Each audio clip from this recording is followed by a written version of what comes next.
Wow. It is a beautiful day.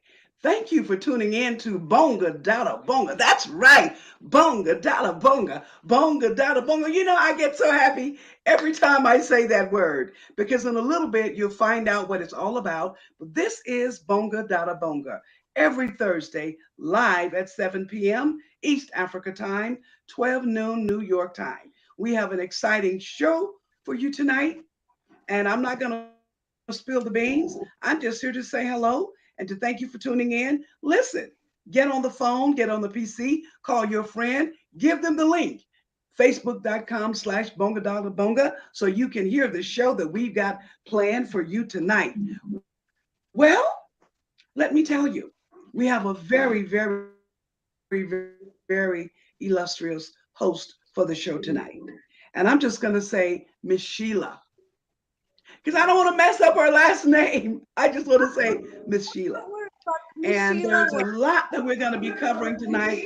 I'm going to be dropping you tidbits on a little bit about Miss Sheila. And before we leave tonight, we want to have that other link to some of the shows that she is also doing. Let me welcome the people who are tuning in to Bonga Dada Bonga tonight here in Nairobi, Kenya. We're so excited. This is a great time in life, and it is a fabulous time for women. Madam Host, are you ready to come in?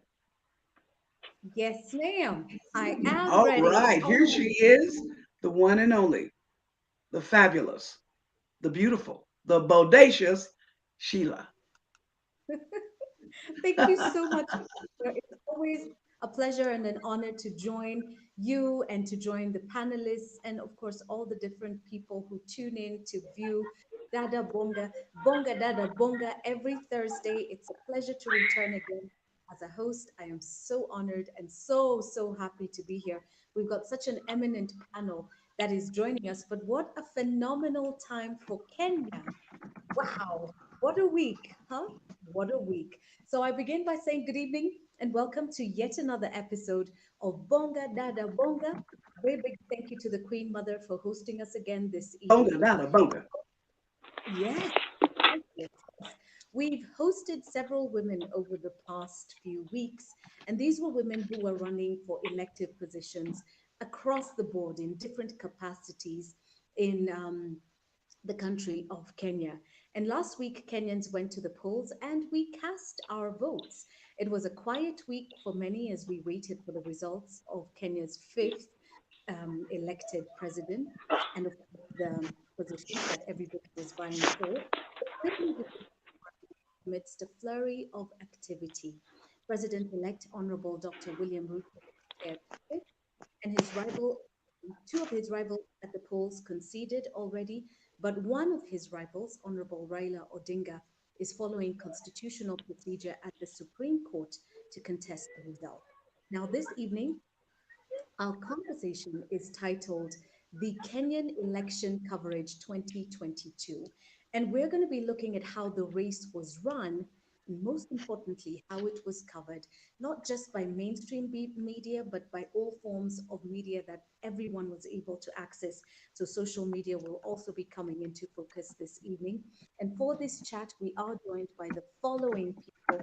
It's such an honor to welcome them to the Bonga Dada Bonga. I will start with Wafula Nabutola, the chair of Building Surveyors Board of Kenya. He is the Lionheart Ambassador for Africa, chair of Disaster Risk Management at KEPSA and Security Sector Board. He's also the chair of NCBDA, that is Nairobi Central Business District Association, a downtown or business organization. Alongside Wafula Nabutola, we've got Caroline Lucalo, a member of parliament aspirant for Dagoretti North constituency. We also have Eugene Ochieng Kwach, TV host, digital content creator, accredited journalist, voiceover artist, and political journalist. We also have Masao Anthony, a former student leader at the Multimedia University. Yeah, he was also Secretary General of the Jama Economic Front. He's a political journalist and a social pedagogue. Last but not least, we have Ezekiel Maria, consummate career media practitioner with immense passion for communication and extreme engagement in the private and public sector. He was awarded the Order of the Burning Spear by His Excellency, the President, for his role in streamlining government communications during his tenure as Director of Information and Public Communications. And that is our panel this evening. We're looking forward to a very robust and engaging conversation. Please feel free to ask questions, share comments, what May we ask our host to increase your volume? Increase oh, your volume. It's very soft on this end. If you could increase the volume, all right. your Can you volume hear a me? little bit.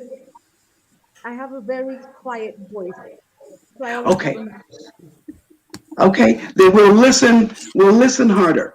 All right. But that is our for this evening. I am so grateful to all of you. I hope you're ready for this spirited conversation. It is robust, it is candid, but most importantly, it is respectful as well. As we begin, I'd like to speak with Caroline. You know, Bonga Dada Bonga is a platform that was put together to encourage women, especially aspirants from who are running for different positions, to have a platform to voice their challenges, to voice their passion, to voice their concerns for their constituencies, for their counties, and to speak up. And talk about how this was run, because that is part of what this conversation this evening is. This is the only clock on this side of the room. This election registered the highest number of female participation across the board. Queen Mother has sent us some statistics. I will look at those statistics in just a moment. Just to get a preamble from you, Caroline, as a woman who was running for office, how do you think the coverage was for you?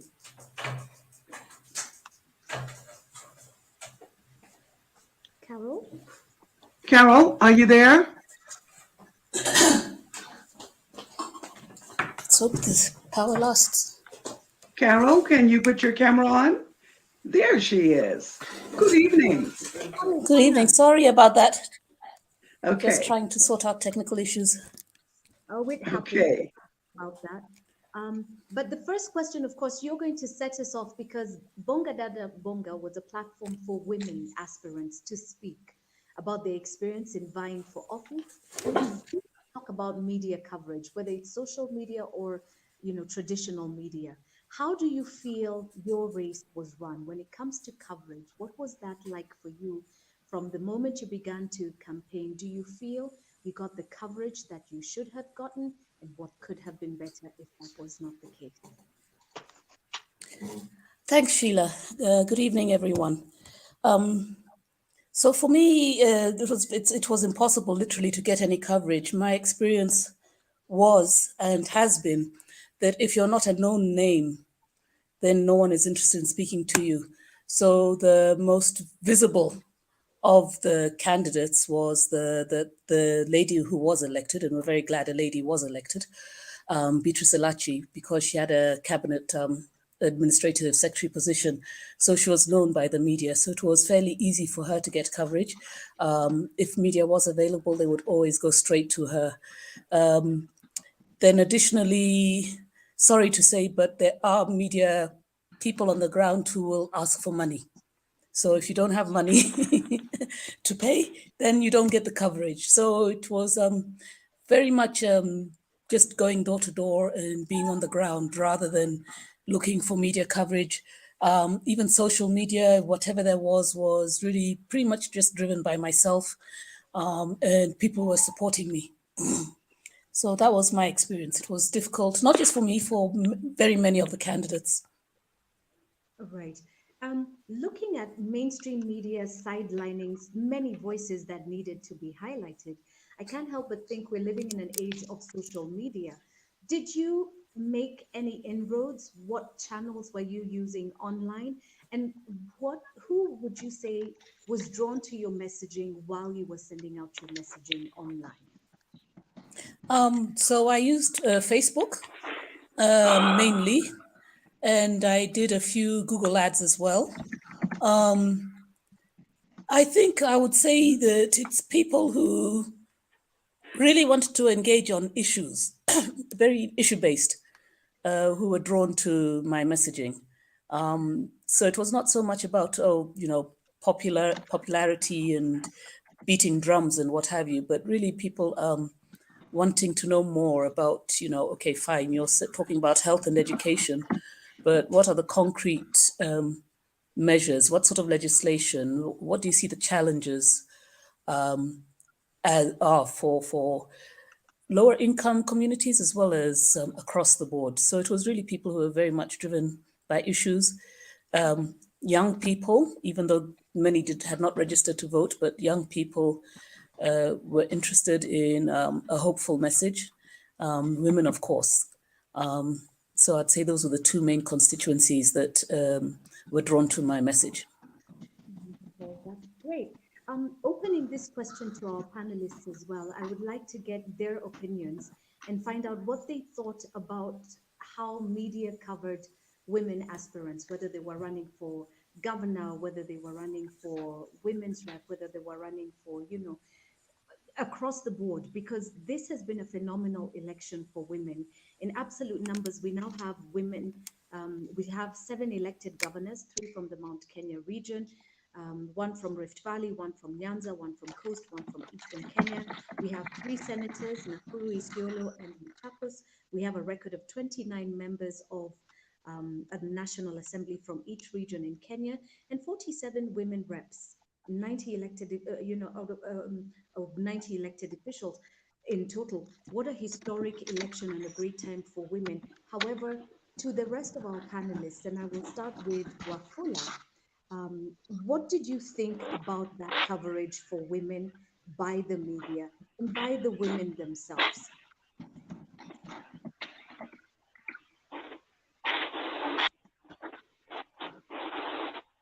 Hello?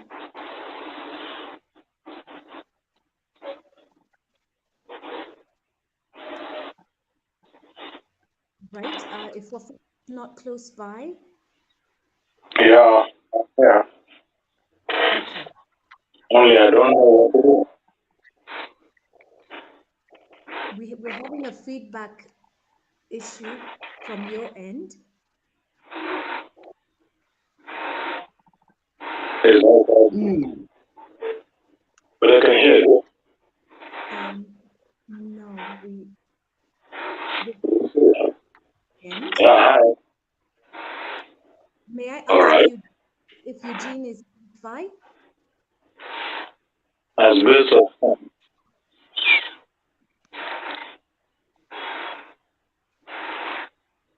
There's can you hear me? Mm. feedback that's coming from your end, Mr. Wafula. Yes. There's We some can sort of hear you.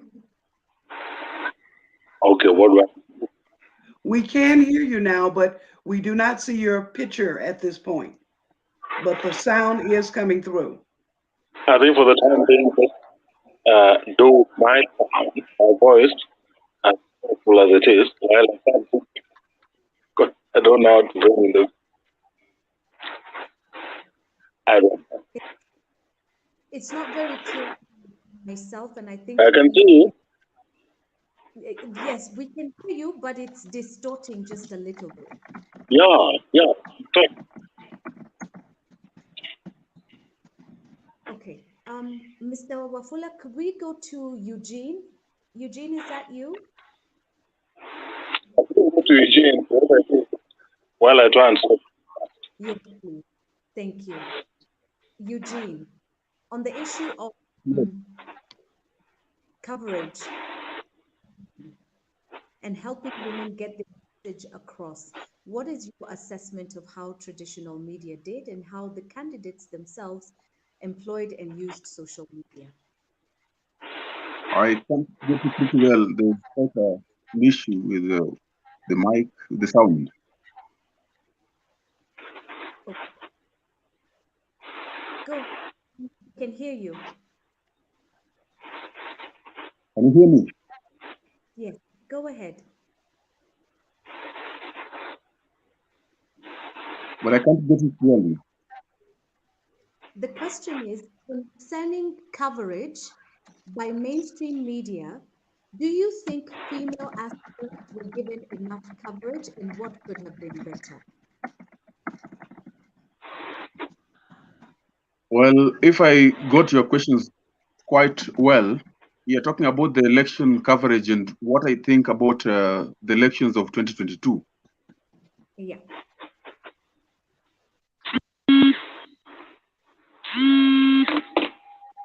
Yes. Yeah, so generally the elections of 20 we have experienced in, of course, in the past. But quite something that is significant actually is about the women involvement in the 2022 national politics. Actually, I hope you can get me clearly. Actually, I can Yes. say that for the very first time, it's quite an unprecedented. Actually, seeing such women, number of women indulging themselves in national politics. We have always seen, and actually for quite a long time, us being and living in a patriarchal society, we are seeing that so many women have taken a back seat. They have been at the periphery of power.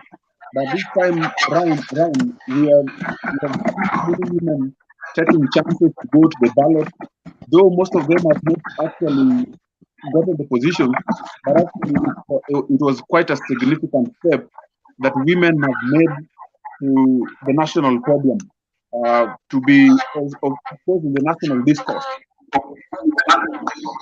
Generally, that is actually my view, what I actually saw in this in the politics of 2022, Oops, there's nothing in the here. succession of 2022. But generally, there's also something that is quite uh, we should take keen note of, and that is the voter apathy. Yeah. Great. So Please say voter that, apathy and is then I'm actually the stuck. second. Yes. No, continue. I think Mr. Since Yeah. Wafula is The created asking. voter apathy. Are you seeing me? Yes, yes, we can see you. Continue with your thread and would request Yeah. Voter if apathy is actually. mute your mic, Mr. Wafula, because we can hear your conversation as Eugene speaks. Okay, carry on. Yeah. So Thank you. voter apathy is another issue that actually we have experienced in the 2022 politics. And how is this happening? We are asking ourselves why are we experiencing voter apathy? Well, we can only have so many uh, discussions around this and maybe give the reasons to this. But actually, from my own perspective and view, is that we are experiencing voter apathy because of actually some of the economic issues that actually are facing Kenyans. Some of them being economic inflation and the rising standard of living actually that has made Oh, people, even before you go to vote, of course you need something to eat. Some of them even do not have anything to feed totally. So these are some of the critical issues that actually I've experienced in the elections of 2022. Uh, right. Voter apathy and of course women involvement into politics. And going Oh, forward, actually, there's a question that we will also ask about credibility of our. Okay. I think this is not meant to be there. okay. Thank you. Thank you very much, Eugene. A quick request to Yes. all panelists. Because of feedback from different sources, may I request that if you're not speaking, to put your mic on mute, so then we can have I don't even know. I'm trying to. exactly from of that from happening. If you're not speaking, Yes. please put your microphone on mute. Yeah, but Mr. Wafula, can you hear me? Mr. Wafula Nabutola? I need your help. Okay. How do I Yeah. mute? Mother, you're That's able just too to low. mute him Eh? in the meantime until he's able to speak with us. If you can put his mic on mute so that I can now ask you to continue. I'm here. Mr. Nabutola, can you hear me? All right. Next question goes to Masao Anthony. We've heard of voter apathy, and indeed, this was the year that, if we take an honest look at what was happening, not just on the ballot, but also in the polling stations, the amount of young people who participated in this election is questionable. The amount also of ordinary Kenyans who really should have been lining up and queuing up was also questionable. But in speaking about young people and voter apathy, we must mention that the youngest female women rep in Kenya is only 23 years of age, and she hails from Bomet County. And she represents a generation that was missing on the ballot and also missing at the polls. I'd like us to talk about citizen participation and why that was lacking this time round, if at all you agree that the numbers weren't what they were intended to be. Thank you very much, Sheila. First of all, is Masu, Anthony Masu. Wow. There's a nice feeling when the name comes off right. I think it was mistyped. Drop off. Yeah, so first of all, I To meet Mr. Nabila for now. okay. Are we clear? Yes. Great. So first of all, the voter apathy that was witnessed, I was a first-hand witness to this phenomenon because I was a supervisor in these elections of a political party, as I was supervising agents in different polling centers, just going through the voting process to make sure that it was clear and fine for everybody. But we realized that by morning, the people who were focused on voting had already come. And by midday, the numbers were trickling. And towards the evening, there was barely anyone. In fact, by the time the polling centers were closing, as opposed to the past where people have voted past the dedicated time by the IEBC or the electoral body, this time it was shut down earlier. There are several reasons for this. First of all, there is this notion that is going on among the Kenyan electorate that there is no direct democracy. What this means, your vote does not actually count. That as an individual, if you are this poor single individual citizen, then your single vote does not match up to the vote of another citizen whose economic status is better than you. So people always have this feeling that their vote, even if they cast it, it will not matter because there are people sitting somewhere who will manipulate the outcomes of these elections to the favor of their candidates. For example, in the past election, we have had court cases whereby candidates have filed petitions challenging the outcomes of the election. The presidential election last time, 2017, was challenged. In 2013, it was challenged. In 2007, it was more chaotic. In fact, close to 2,000 lives were lost before the country settled down. Why? Because as a country, we have always bred a culture of lack of transparency in the voting and tallying process. It kills the morale that the citizens have to cast their votes. Secondly, the cycle of bad leadership. We have commercialized our electoral system. We have made it such that if you don't have money, then you don't have a position, you don't have an opportunity. And that is what is killing the citizens, because all they have to do is to line up to the rich politicians during the campaign periods. They get what they can get. And then when the ballot comes, it is their choice to go or not to go. And because they feel that if this person is rich, then this person could actually, win the seat, then that is it. Then finally, the big parties are taking over the control of the entire political process.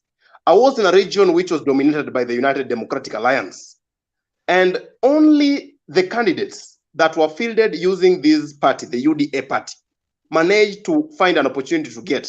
It does not matter how crooked these candidates were. All that mattered is during the party primaries, did they have the capacity to mobilize using money and get the party ticket? And when they did so, it was obvious that they were not going to lose this election. So citizens are demoralized. As much as we say we are a democracy, are we really seeing this democracy?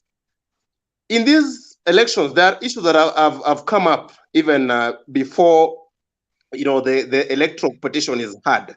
For example, in areas such as Kisumu, in Kwale County, for example, where close to 100,000 voters is the difference between the gubernatorial votes cast and the presidential vote cast. What I'm trying to say is this. When one person walks into a balloting booth to vote, they are given 6 leaflets to cast their votes. And if they don't, like a particular candidate, then at least these leaflets should be found somewhere as spoiled votes or as rejected votes, or if discarded, the IEBC should have them in a specific box where they are kept to be reviewed in case there's a dispute. But this is not the case. If in Kisumu there's a difference of 100,000 votes, which means around 100,000 Kisumu residents woke up on 9th of August, went and voted for their governor, but did not care to vote for the presidency. Their ballot papers cannot be traced, their ballot papers cannot be found. These are the things that are killing the morale to vote.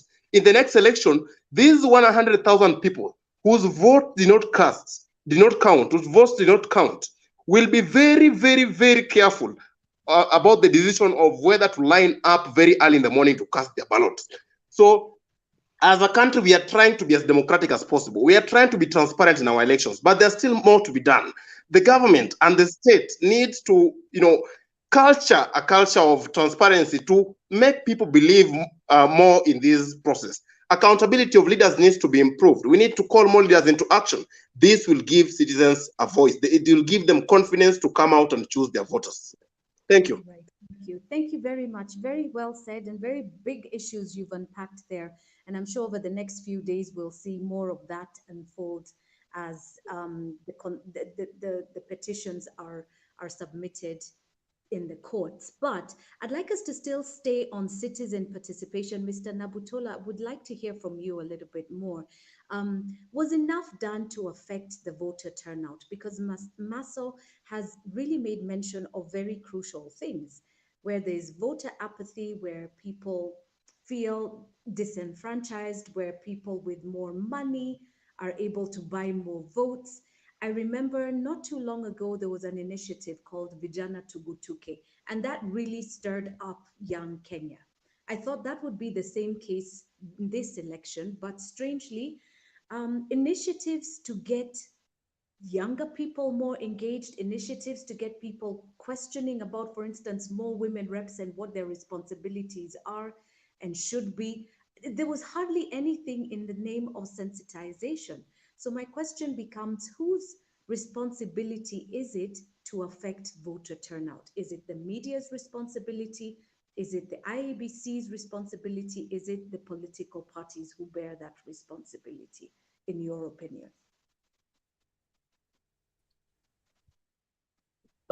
Thanks, Sheila. Can you hear me now? Wonderfully. Oh, great. My view, maybe it's already been said, but my view is that it's all those things, disenfranchisement, what. But in the early days of independence, we had civic education, and people were actually sort of enlightened about what's their role, what's their duty, what's their obligation, and what are the expectations. But it has since been, lack of another word. Since then, there's been no, that sort of civic education, sensitization has been sorely lacking. Even sometimes I feel that the politicians themselves don't know really what their duty is, apart from just bribing people, apart from, that seems to be the trend, but it shouldn't be like that. My take is, if people were empowered, if people knew what's the need for them, what they can expect from their political leaders, it will be a different ball game. But investment in civic education, investment in empowering the people, investment in I like the word, but something that enables people the, the populace to feel they belong. Right now, it's like they really don't belong. They don't belong. So they are sort of hoodwinked into this and that, and it seems deliberate. It really seems absurd that citizens are not given the opportunity to exercise that of which they know. Even when they say public participation, so what? What is public participation? We can go on defining and defining and defining. We'll never get to the bottom of it because people need to it's the same way when you say chemistry, you say physics, you say geography, you say math. It needs to be understood what that means, what it implies, and what's their take, what can they do. You know, me as a citizen, a young man, a young woman, especially the women who are really the backbone of this economy, allow me to say, they need more, they need to be allowed more, they need to be empowered. I'm a fan of the many mothers who go out there to look for succor for their families. And they go more than men, I must say, with due respect to other men on this war. I think the mothers are doing much more. I would say they're the servant leaders. But what do they have to go with? They don't have much to go with. They don't. Maybe it's already been said. So if it's an old record, forgive me. But I feel strongly that we could do better. And I'm not going to say we blame so and so and we blame so and so and. We are all responsible as the so-called educated people. People who have been to school, people who should know better. We don't. We are inward looking. We are selfish. We got all those epithets. We have to pull up our socks. If you don't have socks, get socks on. But it can't go on like this. Then it's not, when they talk about rights, rights is just a word. Right also has to mean I'm entitled to something, good health. I'm entitled to um, I'm entitled to a, a good education for my children.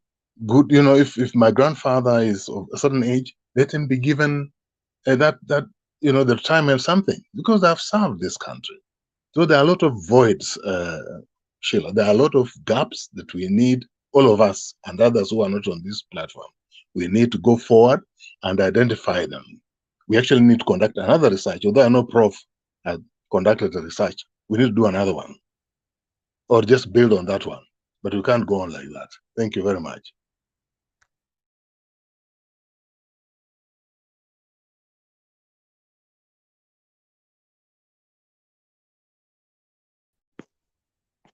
Sheila. Was I talking to myself?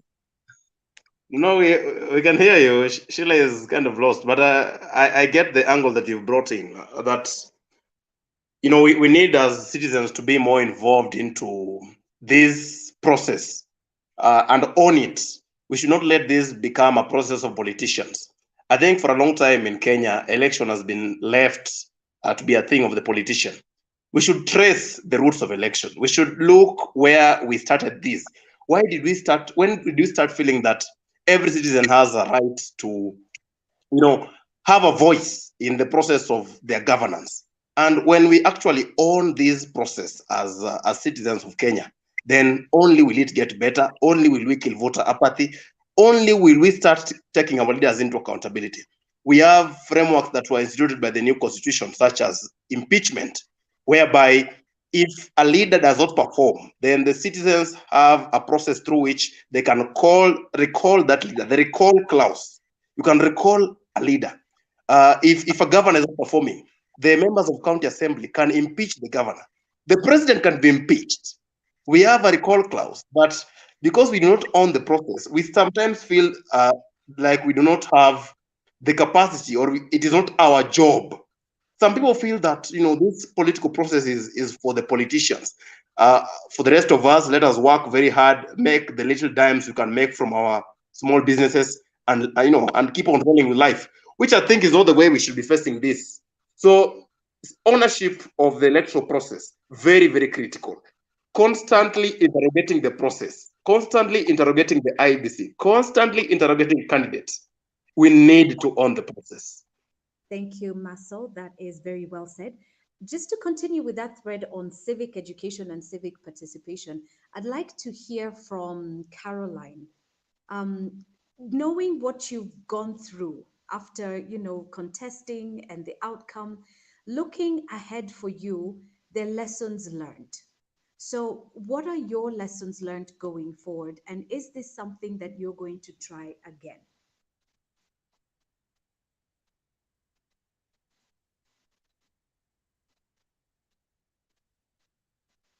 Carol? Carol, can you hear me? Oh dear.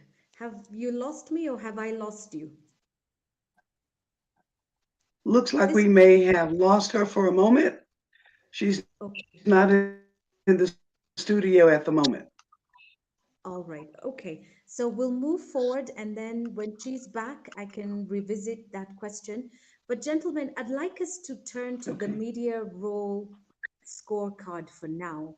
And we're going to start with two key themes: disinformation and misinformation. And there's been a lot of that. I'm sure we could all speak until tomorrow. So we're going to keep our thoughts a bit brief on this one. Eugene, let's start with you concerning these two themes.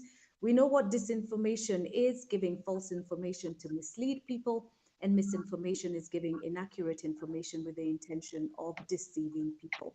To what extent did these two themes play out for you without throwing stones at anybody?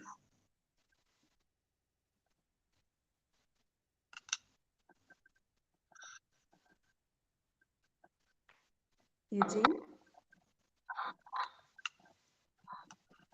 I'm saying, Yeah. if you don't mind, you can repeat the next, the last part of the question. This is concerning disinformation and misinformation. To what extent did these two themes play out on local mainstream media, in your opinion? First of all, before I continue or give my submission, I want to.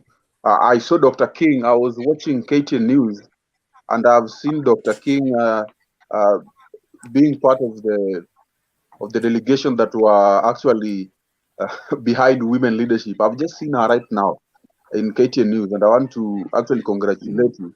I believe that was you, right, Dr. King? Yes. Yes. So about disinformation and misinformation of the media, well, generally, what I believe is that the media or the fourth estate, the fourth power, in the capacity to actually educate the general public on political issues and for agenda setting, I believe the media plays a great role. They also they also play a very pivotal role in in every election, and not just any election, but in any critical issue that is happening to a country. I believe the media has always had a great part to play in actually informing those people, be it those people who are in the rural, in the urban. Actually, it is a tool to unite Kenyans. But when it is used when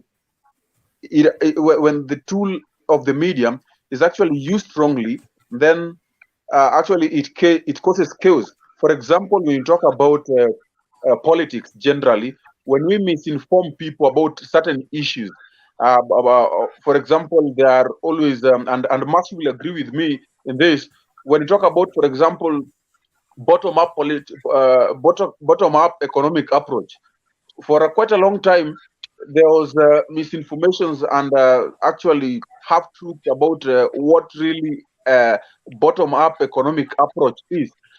I'm not talking from any political alignment, but actually most of the people are who were actually advocating for this bottom up economic approach uh, did not quite understand what this is, and there were really some issues around it actually. Even we had some issues. We even saw the deputy president coming out and saying that no, you guys for quite a long time have not quite understood what this really is. Now this is the real truth. But this is because we have had many bloggers talking about it, but Yeah. not just about these economic approaches Yeah. alone, but even about certain political figures. These are issues. For example, when a media disinforms people, or when there's a misinformation about a certain political figure, for example, the person of Raila Amolo Odinga, this person is a person who has got many followers. When you want to say that such a person, there is something that he has been doing, or such a person is involved in certain scandal, or this and that, or or for example, when we talk about the IEBC for this case in this election, where we had so many half truths about the IBC. For example, we had that Wafula Chebukati was being given some was bribed. So such things will cause chaos elsewhere. So we need to have the mainstream. For example, we need to have the mainstream coming out clearly and educating the people on certain issues that actually are critical and pivotal in the lives of the citizens of Kenyans. So actually, yeah, that is my take on on the media. Okay, thank you. Clearly, these themes were paraded on social media as well, and we all know how important social media is today in shaping not just perception but discourse as well. And I'd like to talk about Caroline's individual learnings and observations when it comes to disinformation and misinformation. In your race, in your capacity as you were running, did you encounter these themes? Thank you. Okay, so personally, well, either I was not paying attention to it or I was not exposed to it at a personal level.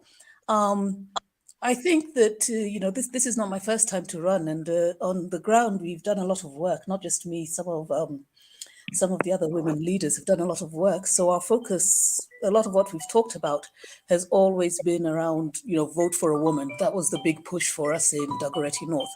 I joke and say clearly I didn't make it clear that I was the woman they were meant to vote for. But so we were really, I think it was very much issue-based in Dagoretti North.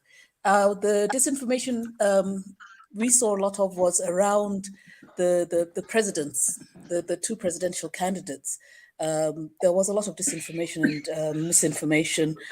As you've put out, a lot of the broader population might not necessarily be on social media as much as other middle class, maybe upper income groups. But as you pointed out, a lot of conversations actually do start on social media. People say, oh, I hear on the internet, I hear on Twitter, they were saying, or what have you. So there were times that, you'd be on the ground and people would be asking you about the presidential candidates. But for my campaign, to be honest, I really didn't see much disinformation or bullying or anything like that. I also think that in Dagoretti North, a lot of the candidates, in whatever shape or form, actually did try to go to the ground rather than just quote unquote being a little lazy and just using social media for disinformation or misinformation. I will say one exception. There were a couple of WhatsApp groups that I tried to join, but what was there was just a lot of, oh, my candidate is doing this on the ground, or playing their music. So again, it really wasn't just disinformation or misinformation. It was more about trying to big up people's candidates. So personally, this time round, there was not much at all. Okay. Knowing what you know about running for office, and you've made mention that this was not your first time, is it something we're going to see you do in the next 5 years? Lessons learned? You're going to do this again? Oh, Sheila, I'm tired. Let me rest first and then think about it. You go Well, ahead I and will rest, say my I've always been sister. I've always Obviously, been you fairly have your political, so I reasons. think I will always be involved at some level in politics. I'm very keen to the issue you talked about earlier on is to really do civic education at a personal level, just using myself, my time, my energy, trying to get young people to understand that really they're the determining factor in terms of who is elected at any level. This time around, I think there's a very clear understanding, which is movement. I think citizens are very clear on the role of an MCA and a governor. Then I don't think there's an understanding MP does or the senator does, how does that directly affect me on a day-to-day basis? That's not there. So I think that at a personal level, I'll certainly still be walking around and talking to people and arranging groups when I can, particularly with young people, particularly encouraging young people to step forward in service at whatever level, even within our political party. Whether I'll stand again, well, we'll see when I've rested a bit. All right, then we'll be here for you. We'll be waiting to hear, and we'll be standing with you. You know, Bonga Dada Thank Bonga you. remains open. You can start campaigns next week. It can be done. Thank you. One thing we must all And note, actually, I believe um, one thing we must all note and highlight is the nature of this year's elections, with the exception of several atrocious occurrences that have happened. The attack on two IEBC officials, where one went missing last week and was tragically found dead, and the other who was abducted and seriously injured. And then, of course, what we also transpired at the Bomas of Kenya shortly before the announcement of the results and the disruption of the event that evening by some elected leaders. um, the narrative of violent elections in Kenya. Before I let you go, Caroline, and address, the gentleman, because, as a woman running for office, campaigning, you will be asked for money or you will encounter violence.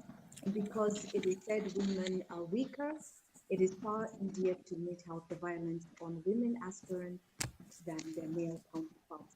Did you experience that? Not just in this past election, but in your previous one?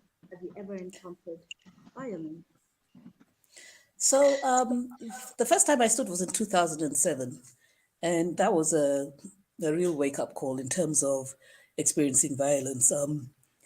When I tell people the sort of things that happened, they're in shock. But, it was not unusual to get telephone calls from people you don't know saying, if you come back here again, we'll rape you, we'll beat you.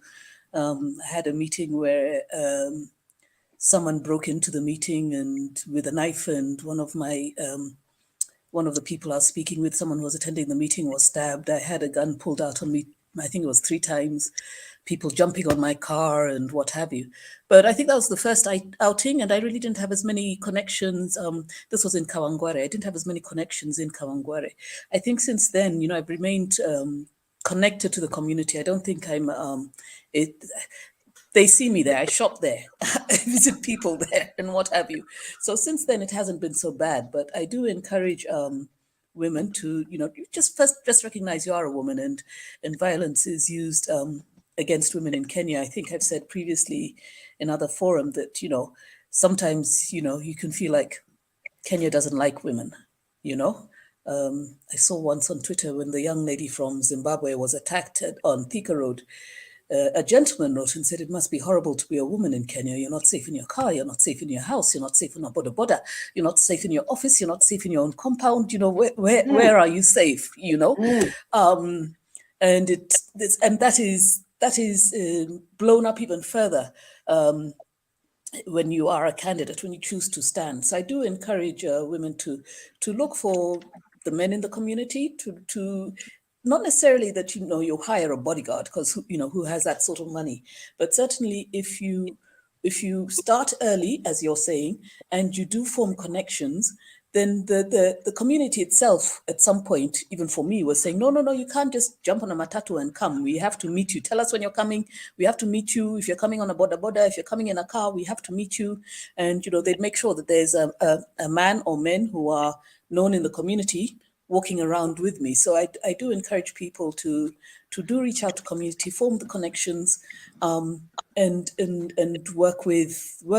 I mean, you're going to serve this community anyway, so you should know people in the community. So just form the connections, and just be aware that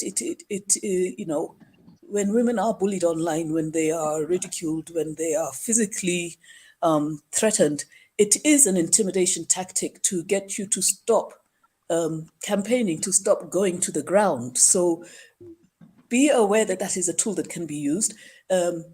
Be smart about it, and work with community to help secure your own safety. That has been my experience. And because of that, at this time round anyway, I did not feel. In fact, I kept saying, "You don't need to meet me. I'm fine." They're the ones who are saying, "No, we're coming to meet you." So yeah, just be aware. Be aware. Be aware that that is a tool that can be used to intimidate you. What I will just add is I have heard of women in other parts of the country where it was actually women using violence against women, which is quite worrying. Which is so it's not just the men who will use the violence, that it is, for some people, it seems to be an acceptable tool in campaigns, that it is acceptable to be violent and it is acceptable to exert violence, both physical as well as verbal or emotional. But like I said, when I talk to women candidates, young candidates, I just tell them, just be aware that there may be people who will try to do this, and the purpose is to prevent you from being able to hit the ground. And it might be possible that it is actually encouraging, because it might be that you are actually having impact on the ground. And so they're looking for a way to stop you. So be smart, be aware, and take care. Right. Thank you. Very well said. And we wish you well, and Polisana, that you have Thank to you. experience those terrible things. I can only imagine how long you live with that trauma for. But thank you for unpacking that. But still on the narrative of violent elections in Kenya, the expected um, norm is that there will be eruptions when an announcement is made. And Nafula, I would like to speak with you concerning this, the narrative of violent elections in Kenya. Larry Madowo called it not too long ago, maybe a day or two ago. There was a clip from him where he called it a very boring election because nobody was running on the streets, nothing was being burned, nothing was being overturned somewhere. And he called it a very boring election because we were all going about our business and minding our own. This narrative of violent elections, are we finally turning the corner as a nation?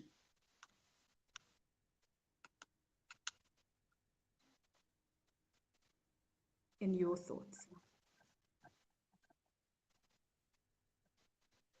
Unmute your microphone. All right. It's my turn. Thank you. Thank you, Sheila. Uh, to me, it's a minor setback. This is a milestone. We have so many ladies who are daring to face up the men and compete. But the field is not level. It is against the, for the time being, anyway, it's against the women. I think it's us men who have been unfair to our women, and we need to style up, really. So, but still, having said that, the numbers increased a great, and Nakuru was like a record, world record almost. Now, of course, I'm sure Nakuru will benefit a lot from having just a whole string of women, because women know how, and I have 18 attributes that women have that men don't have, so we should give them a chance. And you'll see Nakuru can overtake Nairobi. Uh, so I'm not a setback. Somebody, Willie Jolly said, a setback is a setup for a better comeback. So really, let's not be discouraged. Let's look forward to the next show, the next turnaround. Let's prepare better, and we can. And let's not wait till the last year or the last month or the last week. Let's do this systematically. Once the wounds have healed and so on, how about we try 2023? We start the process of encouraging, empowering, enabling our women. This economy will be different. It will be better for all of us. I'm a woman man, so I have to declare that interest. I'm a woman man, not a womanizer, a woman man. I believe that women do a better job of leadership than men in very many ways. So let's give them a chance. Let's encourage them.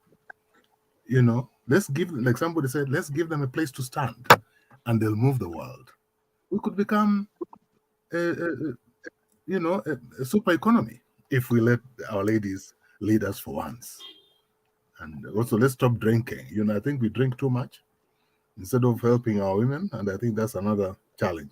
But about the media, we got guidelines, we got all sorts of things, but still there is that weakness in our system that is making our media boys and girls sometimes, sort of get swayed and not being professional as they should be. I've seen that. When I was in NCBD, I saw a lot of that. People say they want fare to go home. People say they want something to come in to attend that. That over time, I think it spoils the image, the professional image of the media people. But again, they are the only ones we have between nothingness and success.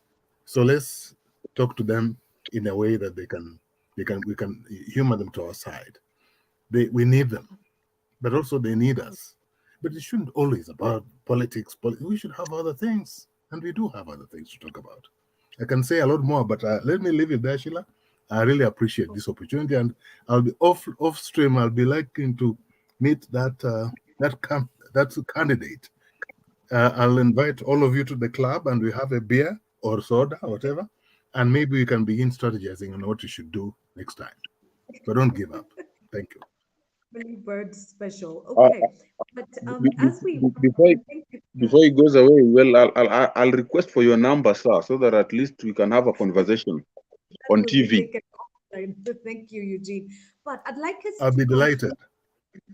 on the narrative of violent elections, because it wasn't just Larry who reported on a boring election. There was also a German news journalist in Kisumu who was almost instigating, and from what she was posting, a lot of Kenyans picked up on her account and started to report her to say, what is this violence you've come here to report, and what is this that you're saying when it's really not on the ground? And what really caught my attention was a fellow German citizen who actually did ask her to stop misinforming people about violence in Kenya. Gentlemen, in your thoughts, very quickly, the narrative of violent elections in Kenya, are we turning the corner at last? Let's start with you, Maso. Well, thank you, Sheila. I'll be very happy to speak on this subject. First of all, because I've been a witness to violent elections in our country, and the violence was usually precipitated long even before the actual elections. In the past, there was a time when Raila was coming back from a tour abroad, and his supporters went to meet him at the airport.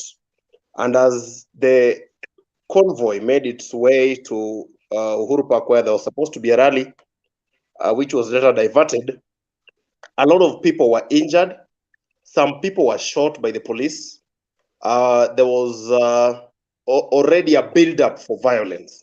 And after the 2017 election, when it was disputed, despite the court of law ruling on that particular election, we still saw some acts of violence. But this time it was very different. Most of the violence that we witnessed was coming from the state. It was coming from the police. So politics can be rough for everybody who is in this process. And all we want is an opportunity for everybody to feel heard through their vote, and that their vote counts. If people have the feeling that their vote is counting, they are always less inclined to react. And that is why this time we can say that we did not have as much violence as before. We are not saying we had a completely fair and transparent process, because as a democracy, we still have our setbacks in the electoral procedure. And those are things that we will fix over time. But for a long time, remember, we've had the Mlolongo system where people would line up behind their favorite candidate, and then the DC or the DO would come and choose his line of choice and then say that is the winner. We came from that. We came to the manual voter registration system, and we had a correct system, but we still had voter rigging. People felt agitated. People did not feel comfortable, and they always had to vent. And this was the real cause of violence after election. Let us remember that the precipitation of tribal politics and control of the state, what I call state capture by tribal kings, is another issue that, if you're not careful as a nation, will expose us to further fractures and could lead to violence during electoral processes. We are close to 60 years after independence.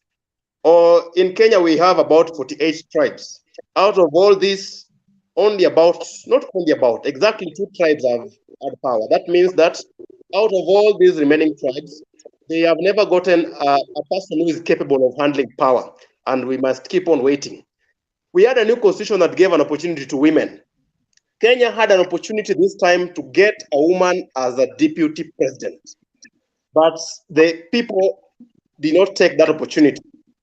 The result is out. The opponents have disputed, including the would-be deputy president Martha Karua. They have disputed the results, and we will watch keenly the court process. And we are very happy that it has to go through court, because at least that way you always feel justice. So we had an opportunity 60 years after independence to have a woman deputy president. We did not. We did not. We also have to remember that the people who were fronting a woman deputy president are also the same people who are involved in bringing a new constitution that gave us quotas for women, 48 positions for women to become women representatives, apart from competing normally in the other electoral process, which can sometimes weigh them down. So yes, we are making strides, but we still need to correct some things. We need inclusion. We need inclusion of everybody in the government. We need people from the minority communities to be in government. We need power to circulate across the country. Let it swing. Let us be comfortable with letting others take the lead. We cannot have 60 years of people from two places dominating power while the rest have to watch on. So yes, I'm a little incensed with how things turned out. I thought I would see a woman deputy president, which didn't materialize. You're still young. You're still young. It will still happen in your lifetime. It's not like you're 85 years old and this is it. It had to happen this time. But thank you so much. I like how you have told us that, it's been 60 years and we're making strides as a nation. And because you're very young, you will also power some of these strides in the right direction for this nation. But we have come to the end of this conversation. I'm telling you, it's insane how quickly time flies on Bonga Dada Bonga. But thank you so much to you, Maso, and to my wonderful panel for making the time for being here. Carol, I see you. I see you, Eugene, Mr. Nafula, Asanteni Sana. That's how fast when you're bongaing storos that matter, time flies. Again, lots of insights. We all need civic participation. We all need to engage, because if you don't do politics, it will do you eventually. I hand over to the Queen Mother herself, who has hosted us all tonight. Asanteni Sana. Thank you so much. We are actually just a minute or two over the 8 o'clock hour, but it's okay to run over when it's juicy. But we know that I want to just thank each of the panelists at this time. I will be in contact with you as time moves forward, because we got to do something to keep those 5,000 women, to keep their Dr. feet at the fire. Dr. And King. our host needs to step away. So Sheila, we can release you, and looks like we'll have a little bit more conversation. Thank you, Sheila. Thank you, everybody. Dr. King. Bye, Sheila. Yes. I wish we could. Okay, I wish we could continue this conversation more to indulge on maybe what maybe a Karua win would have actually meant to the women in this country, and of course, some other critical issues was about 60 years after the independence. After the independence of this country, we only have two tribes that are leading this country. And actually, in as much as many people will not want to say it, but actually we are in a tribal country. And this is a question that actually is cropping up. It is a menace. People are asking themselves, can't we get other people who can actually lead us? But Masu actually talked about a deputy presidency of Karua.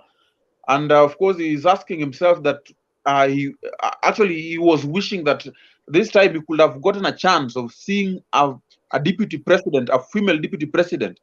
And of course, he's also saying that the same people who are fronting Martha Karua deputy presidency are the same people who have actually given women opportunities envisaged in the constitution.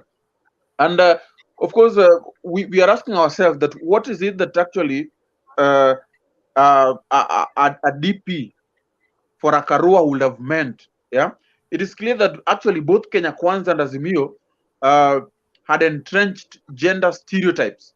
The appointments of actually Karua as Odinga's running mate must, however, be seen as a step forward. Why? In Karua's alliance, actually, uh, when she was first fronted as a female deputy president in Kenya, this was a significant symbolic win for women in Kenya. Because number one, Karua has been known as a visionary leader and a lady of integrity. But yet, apart from just that reformist agenda, we know so clearly that having a woman at the helm would have helped so dearly, because it would have actually, because we have seen in other scenarios where we have just had women, maybe as women rep, meaning they will be members of parliament. That has always happened in Kenya, and we have experienced that before. But what would it have meant when we had a woman like Martha Karua at the helm as a deputy president, bearing the fact that the person of Martha Karua has got a legal background and enjoys a support, not just support, but diverse support from professionals and the civil society. Kenya's gender equality problem will have been legislated, will not have been legislated away, actually. It will have been something that will have been brought forward, and people will have actually talked about it to see how women leadership will have actually been been even actually will continue. And actually having a woman at the helm would have helped so much, because it would have even motivated other women to indulge in politics. Because if we need women to indulge themselves in politics, then it means that we need to increase the number of women involvement in politics. That will actually, that is what a Karua deputy presidency would have actually meant. Also, something that I would have loved to talk about is 60 years down, actually, after independence, we only have Kalenjins and Kikuyus leading this nation. And we must know that the fight for political independence of Kenya uh, was waged on many fronts, be it cultural, the social, political, economic, or the military, and by multiple social forces, individual and corporate. Nevertheless, in spite of the multiple identity groups involved in the struggle for independence, they all found a common ground in the anti-colonial nationalism and harnessed unity that mirrored the dictum, we either hang together or are hanged separately. Thereafter, after independence, we are only seeing only two tribes leading this country, Kenya. And this actually, as I said earlier, is a menace, because people are fighting. This is something that actually, in as much as people are not talking about it, but it is an issue that is affecting many other Kenyans. They are asking themselves this question. But let us take a look into this issue historically. What actually happened that we have even experienced this? Because we go back to our founding fathers, that is Jomo Kenyatta and Oginga Odinga, who fell out because of ideological differences, one being a staunch communist and the other being a sworn capitalist. Actually, had maybe seen them fall apart. But even so, we had seen later on even some Mount Kenya, other mafias, people who actually we don't understand how they got their wealth, but we believe people believe that they got their wealth in a not so good way. These people wanted to maintain power, and by all means they will do anything to ensure that they maintain power. And they have ensured that power has always been between the two tribes. I'm not speaking this because I come from a different tribe, but I want to say that I'm speaking the mind of so many people. Being a journalist, a fourth power, I speak the mind of so many people who are actually hurting, because this power has always been played between two political two tribes, and people are asking themselves, is there anything else that we can do as a country to ensure that this power is not just running between these two, between the Kikuyus and the Kalenjins? Is there anything that can be done constitutionally? Is there something that maybe can be envisaged in the constitution to ensure that now when we talk about power sharing, it is not just about a Kikuyu or a Kalenjin? Because actually, from where I sit as a journalist, the reason why Kikuyus and the Kalenjins have gotten power, and they're not even getting power, is because of their numbers. We understand that Kikuyus are the most populous in this country, and therefore forming the most a consequential block as a tribe Yes, in you this know, country. that is so very, very true what you were saying, my dear young, handsome, bodacious reporter. And we do have to end the show today because we only asked the guests to be here for a specific period of time. But I am very open to having this discussion about the two leading groups the two leading tribes, if you will, who've always been in the power seat of this country. We can talk about that on another show. We can also talk about what would a Karua deputy president be like and look like. Is that a hand, Caroline? Okay, she's got to go. Thank you so much for being on the Bonga Dada Bonga show. Come back and bonga, bonga, bonga. Come back and bonga, bonga, bonga dada with us again. We love you. So, gentlemen, we are going to go ahead and end the show for today. But write me the topics you want. We'll find a date and we will do it.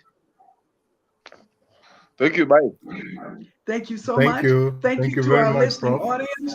We Thank thank you. you for Goodbye. the people who tuned in. I will Bye-bye. also say that looks like Bonga Dada Bonga did not come in on the Facebook page, but it is on the YouTube. So I'll be sure to state both of those each time from here on out to do Facebook or YouTube. Thank you so very much, each of you. It's been a great Thank show. you. All right. Peace and Well blessings. done. Well done, everybody. Wow. Yes, yes. Bye. So, what do I want to say? Eugene, can you hear me? I want to say thank you. This is Bonga Dada Bonga every Thursday live at 7 p.m. from Nairobi, Kenya, Kenya, the land of paradise on earth. And if you haven't been to Kenya, shame on you. But come on out. The animals are here and we are here and we look forward to having you. And thank you again for tuning in to Bonga Dada Bonga. Asante sana.